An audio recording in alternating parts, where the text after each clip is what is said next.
I've never seen so many RX8s in my life, and there's not even that many here apparently. This weekend, I had the opportunity to go out and drive one on track at Pheasant Wood Circuit. I thought it was Peasant Wood, sorry about that. I learnt the actual name of it. But the person that owns these cars is right here.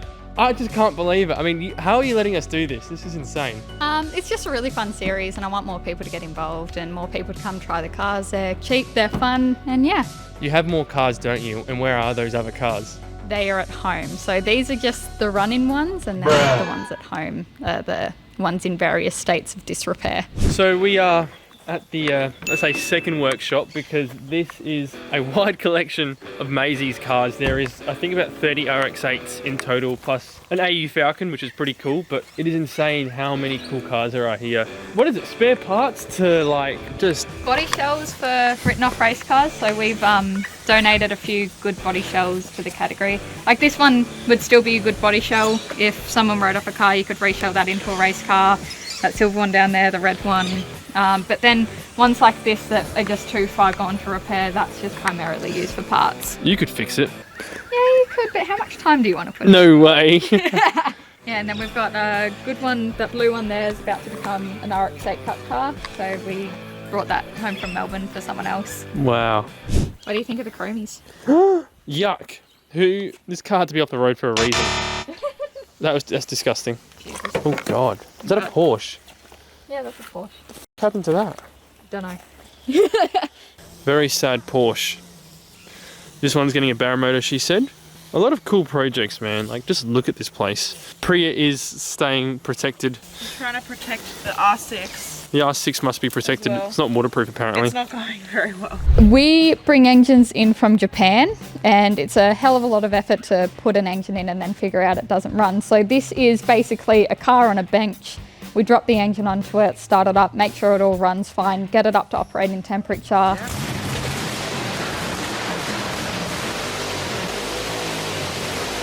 Where these cars get a problem is hot starting. They won't hot start when they're getting low on compression. So this will make sure the engines are good enough to actually put into cars. Because people say that these cars, they're unreliable, but the truth is it's more just about how you drive them that can bring the most. Yes, a red line a day keeps the mechanic away.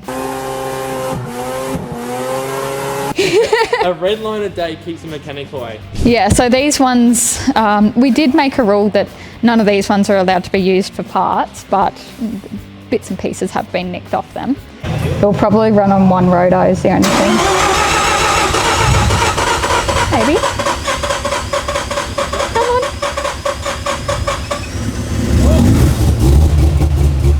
It's a Bridgeport.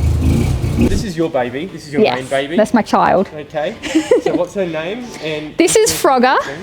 So when we bought Frogger, he was painted this colour, but in tub liner, which you can still feel some of the tub liner, like if you feel behind the door handles and stuff like that, it's still got some of the tub liner in there. We built this car in 2 days for around 15 grand.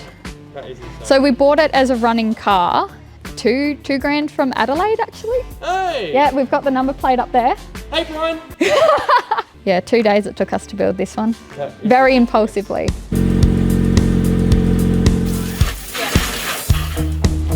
Yeah.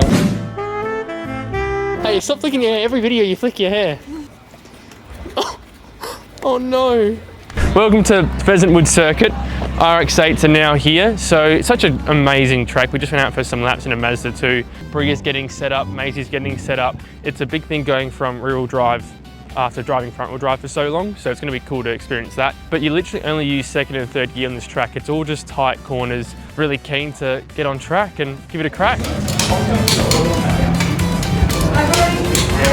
Yeah. Brian, Maisie's dad, is warming the car up. We're taking out this beauty. I don't know why I chose silver, it just stuck with me. Brian's the head mechanic.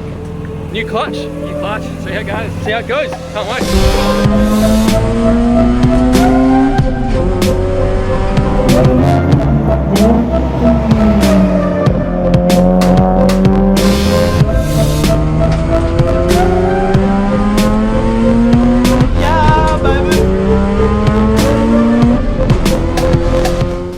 That was sick. Just did our first session, but the circuit's amazing. Pheasant Wood is just very technical, very slow. They've got the banking as well in one of the corners, and now we've got Priya out on circuit in one of Maisie's cars. She's coming around now. Go, Priya. Okay, so first session out, she got every corner nailed except 2 of them. I've just gone back out and shown her the lines I want her to use. She's still struggling with the gearing. This gearbox is pretty rooted anyway. Oh. Yeah, so second gear sometimes doesn't always go in. That's normal for this gearbox. I'm changing it after this event. Whole different car, so lots to learn. Well done. Let's get into it. Oh my God, I'm so sorry. That's okay, second gear crunches, it just doesn't. Sorry, You've got to stay out wider there, you turned it in too early. Ah! Oh. You're not in gear. I'm a little bit cramped, but this is a great car. Just needs a new gearbox. Yeah, the gearbox is so short. Go into second, you naughty boy. Okay, so 2 comparisons. Toyota 86, where it costs around $15,000 in round figures around. One person is only a chance of driving for a V8 supercar team.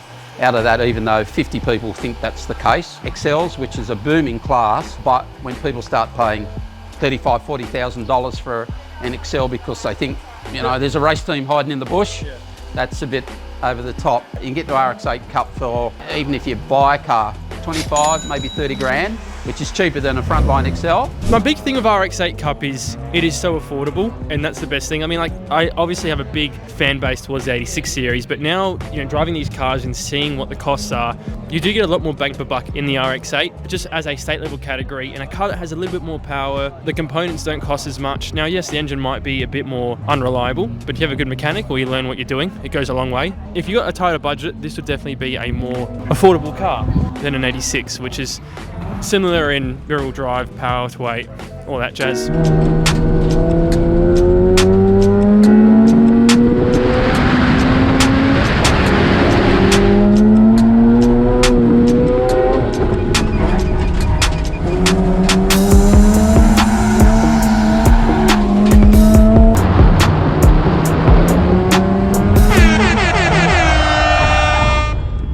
It's actually really embarrassing. You've had such an easy, fun day, and in the last lap, you spin it.